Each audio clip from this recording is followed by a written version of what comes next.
Taste the Daily.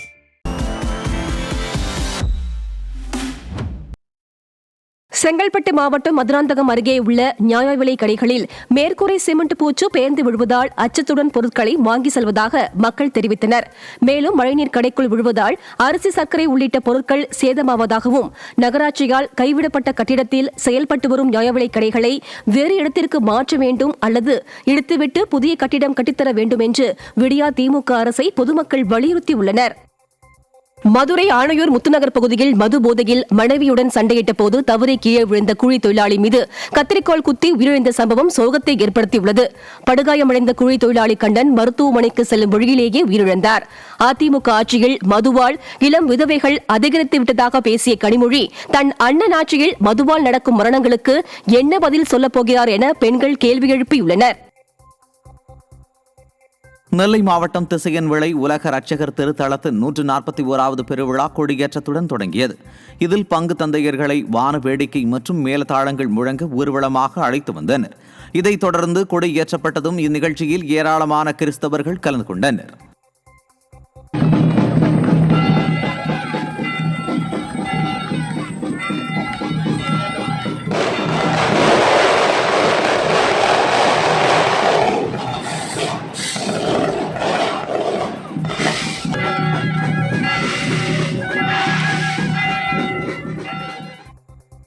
Cuddalore மாவட்டம் ஸ்ரீமுஷ்ணம் அருகே புதுத்தெரு குடியிருப்பு பகுதிகள் பெய்த மழை காரணமாக சாலையில் நீர் தேங்கியதால் பொதுமக்கள் அவதியடைந்தனர்.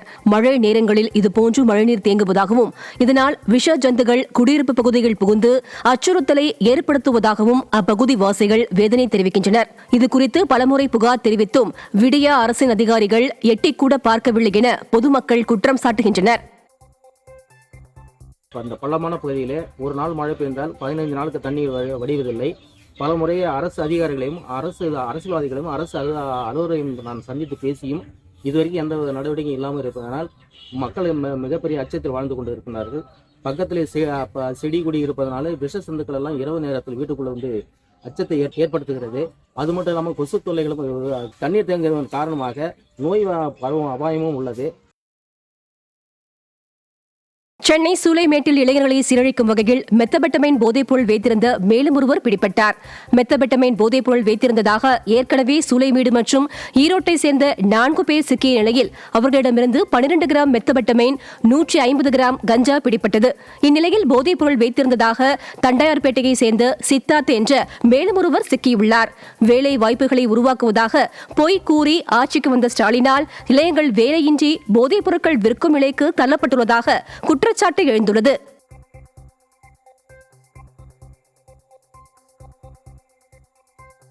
சென்னை நொளம்பூரில் விநாயகர் கோயில் உண்டியலை உடைத்து பணம் மற்றும் குத்து விளக்குகளை கொள்ளையடித்து சென்ற நபர் பிடிபட்டார். விநாயகர் கோயிலில் கதவின் பூட்டை உடைத்து திருட்டில் ஈடுபட்ட முகப்பேர் மேற்கு பகுதியைச் சேர்ந்த தினகரன் என்பவர் பிடிபட்டார்.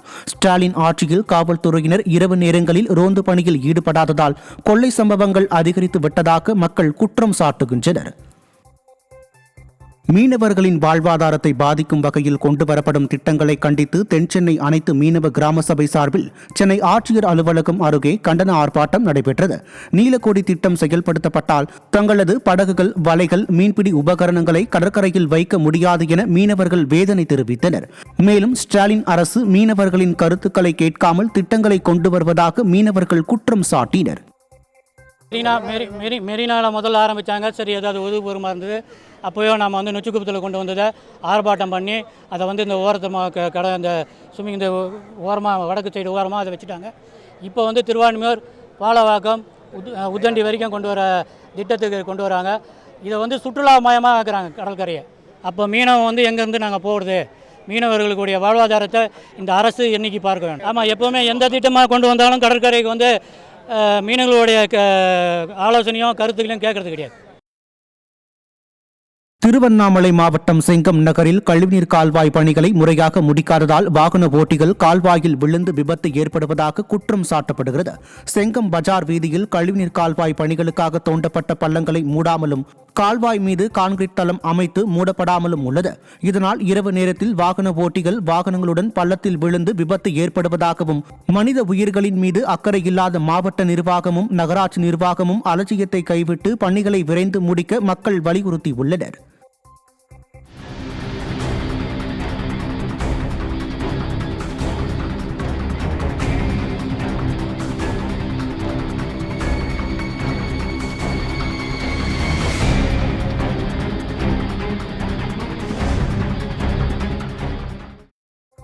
கடலூர் மாவட்டம் வடலூர் வள்ளலார் தெய்வ நிலையத்தில் உள்ள தங்கும் விடுதியை தனிநபர் ஆக்கிரமித்ததால் முதியோர்கள் ஆதரவற்றவர்கள் குளிரிலும் மழையிலும் அவதிப்படும் வீடியோ வெளியாகி பரபரப்பை ஏற்படுத்தியுள்ளது.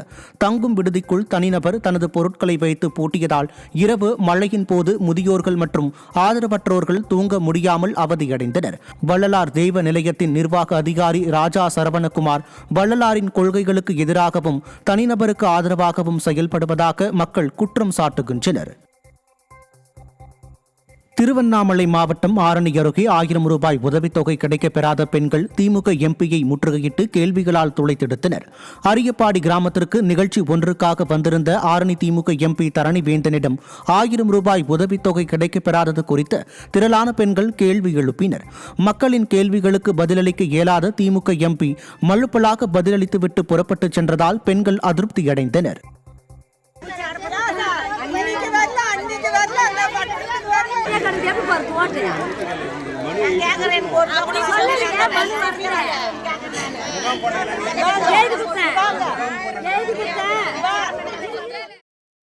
நாகப்பட்டினம் அருகே காடாம்பட்டியில் அமைந்துள்ள சின்மயா வித்யாலயா சிபிஎஸ்இ பள்ளியில் ஆசிரியர் தாக்கியதில் காயமடைந்த +2 மாணவனுக்கு தீவிர சிகிச்சை அளிக்கப்பட்டு வருகிறது.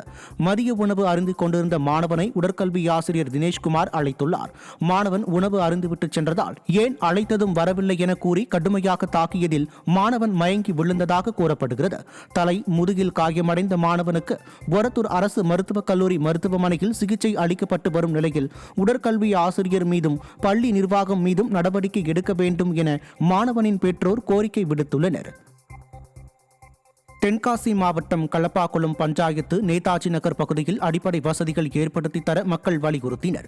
300க்கும் மேற்பட்ட குடும்பங்கள் வசித்து வரும் நேதாஜி நகர் பகுதியில் குடிநீர், கழிவுநீர் கால்வாய், தெருவிளக்கு உள்ளிட்ட எந்த அடிப்படை வசதிகளும் இல்லாததால் மக்கள் அவதியடைந்துள்ளனர். குறிப்பாக மழைக்காலத்தில் மிகுந்த சிரமம் அடைவதாக தெரிவித்த மக்கள் இதுகுறித்து பலமுறை புகார் அளித்தும் பஞ்சாயத்து நிர்வாகம் அலட்சியமாக செயல்படுவதாக குற்றம் சாட்டினர். குடி தண்ணீர் எங்களுக்கு கிடையவே கிடையாது. இந்த சைடு வந்து 15 வருஷம் ஆச்சு. குடி தண்ணீரே இப்போ வரையே கிடையாது. ரோடு கிடையாது, லைட்டு கிடையாது, தெரு லைட்டே கிடையாது. கொஞ்சம் கூட ஒரு லைட்டு கூட கிடையாது. அங்கேருந்து இங்கே வரைய வாரங்கள் கிடையவே கிடையாது. மழை பெஞ்சால் சகதியாக தான் இருக்கும். நடந்தே வர முடியாது, வண்டி போக முடியாது. ரொம்ப கஷ்டமாக இருக்கும். இதுக்கெல்லாம் எங்களுக்கு தீர்வு வேணும். கவுன்சிலர் வந்து பார்த்ததே கிடையாது. கவுன்சிலர் யாருன்னே எங்களுக்கு தெரியாது.